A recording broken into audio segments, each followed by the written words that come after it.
E precisamos de coragem. Coragem. Para jamais permitir que o zelo pela denominação, o orgulho pela posição, nos deixe reféns daquilo que deve ser expurgado, daquilo que deve ser rejeitado, daquilo que deve ser banido. Já é a última hora. Anticristos já vem se levantando.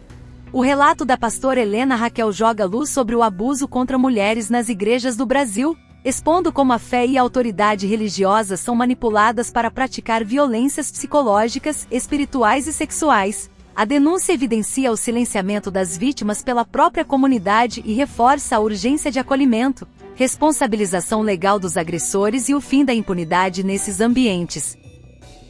E um detalhe, pastora, sobre as mulheres buscarem mais referências sobre as pessoas com que elas estão se envolvendo. Porque muitas não sabem, né, da vida passada, não sabem que existem denúncias sobre aquela pessoa, ou que a ex-mulher ou a ex-namorada passou por situações semelhantes, né? Eu tive acesso eu falo por mim mesma, pela minha total ignorância, porque eu tive acesso ao passado de pessoas, enfim, que eu tive uma relação.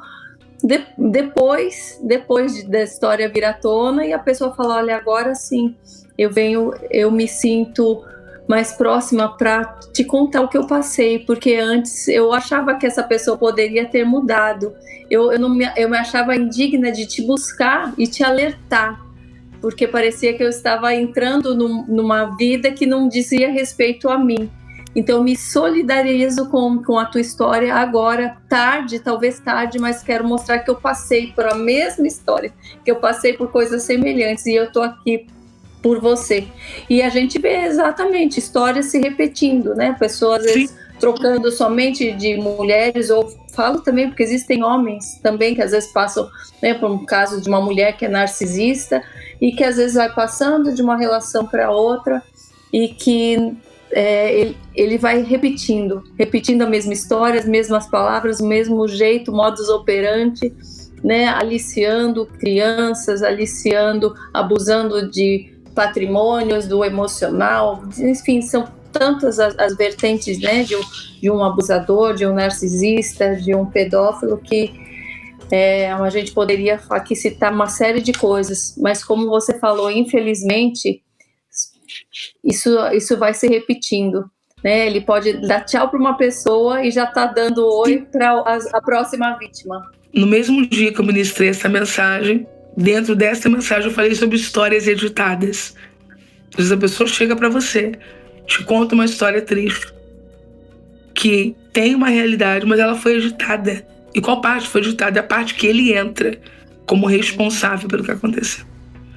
Algumas mulheres simplificam quando me mandam mensagem assim: eu posso casar com um homem divorciado, ele divorciou porque a mulher o abandonou, ele divorciou porque a mulher adulterou. Estou usando um exemplo clássico. Aí eu devolvo a pergunta: por quê? Abandonou? Por quê? Adulterou? Por quê? Quando o assunto é ligar a minha vida à vida de alguém, eu tenho que aprender a fazer perguntas mais amplas, a olhar a situação pelo lado, sabe, de fora, procurar conhecer pessoas que conheceram a história e não ficar apenas pela carência do momento com um trecho editado. Existem pessoas que estão dentro das nossas casas que não deveriam sequer ter acesso ao nosso portão.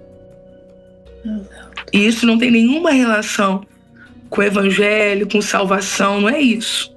Não é isso. É a responsabilidade de preservar a casa e a família.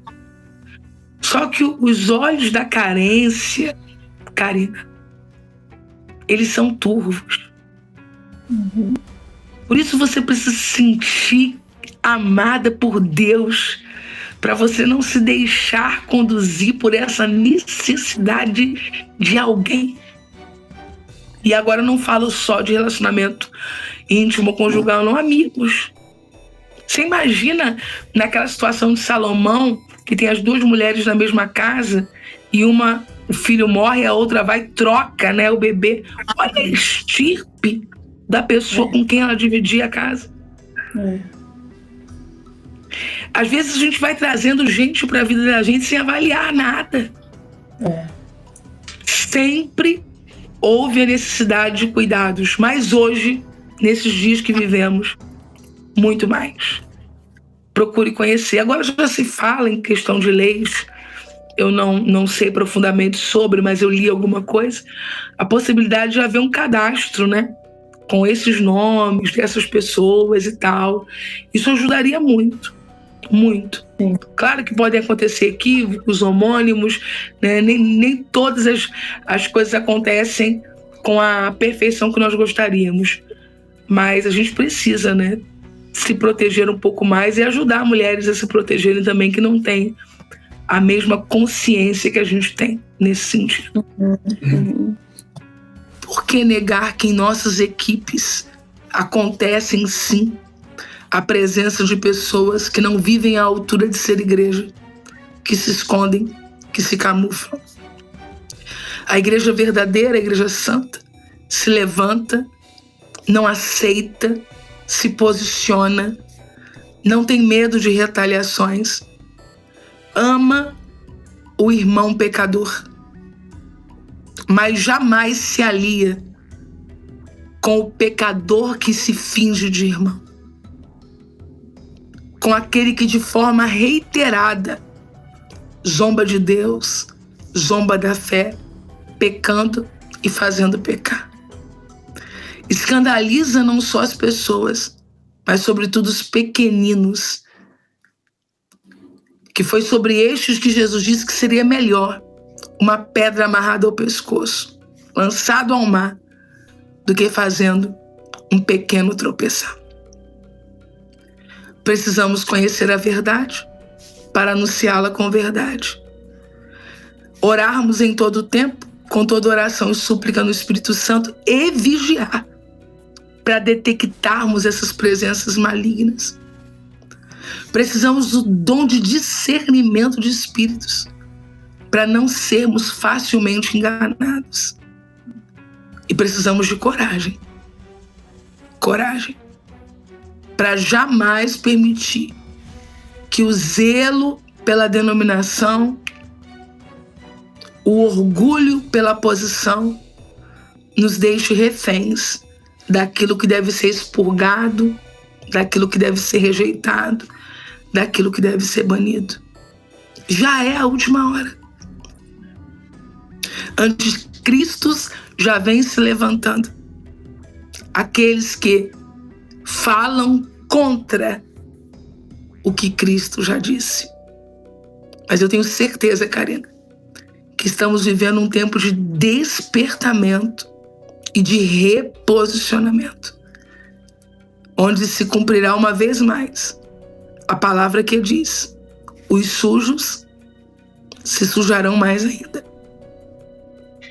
Mas aqueles que estão purificados, os que estão lavados, os que estão santificados, esses procurarão crescer em santidade. Não é um discurso de aqui estão os perfeitos, lado A, ali os imperfeitos, lado B. Não. Aqui estão os que estão levando Cristo a sério. E os outros que não querem isto não podem nos atrapalhar e não devem macular a Igreja de Jesus. Eu creio que esse é o tempo, essa é a hora em que, revestidos de toda a armadura de Deus, vamos vencer todas essas guerras em o nome de Jesus. Amém.